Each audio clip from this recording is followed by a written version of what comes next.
নবী আপনি না বলছেন যেই মেয়ের চেহারা তার বাবার মতো তাদের কপাল ভালো হয়?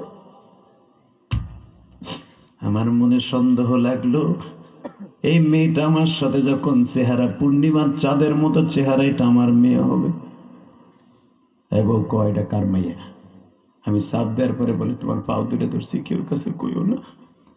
তুমি আমার রাইখা যাওয়ার পরে আমি ডেলিভারি হয়েছিলাম আমার মামার বাড়িতে, এখান থেকে বেড়ায় 40 কিলো দূরে।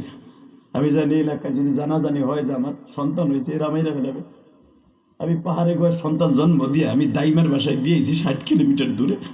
তোমার পাও দূরে ধরছি শোনা, দেখো দেখো আমি মারতে পারি না। ক্যা তাকায় দেখো হুবাহু তোমার চেহারার সাথে মিল।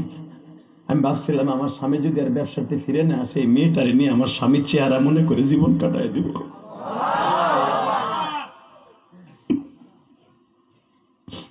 তাই না? এই সমাজ যখন জানবে আমার মাইয়া হয়েছে, তুই কি ভাবোস আমার মাইরে ফেলবে তারা? ডাইরেক্ট কোরআন শরীফের কথা, ওয়াইদা বুশিরা আদম বিল উনসা জাল্লা ওয়াজহা মুসাওয়াদ্দা ওয়া হুয়া কাদীম।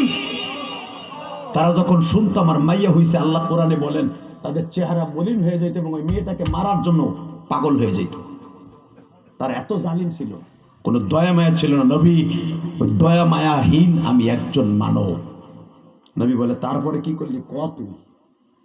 নবী আমি আমার বোর কাছ থেকে বহুত কষ্ট করে মাইয়াটারে ছাড়াই নিলাম, নিয়ে আমার বাড়ির থেকে বেড়ে 13-14 কিলোমিটার দূরে লয়ে যাই। ওই জামানায় মেয়েদের কোনো দাম ছিল না। আমার বেউ বহুত চিন্তা করে বলছে, দেখো আমার মন বলতেছে তুমি আমার মেয়েটারে মাইরে ফেলবা, তুমি আমার তালাক দিয়ে দাও গো।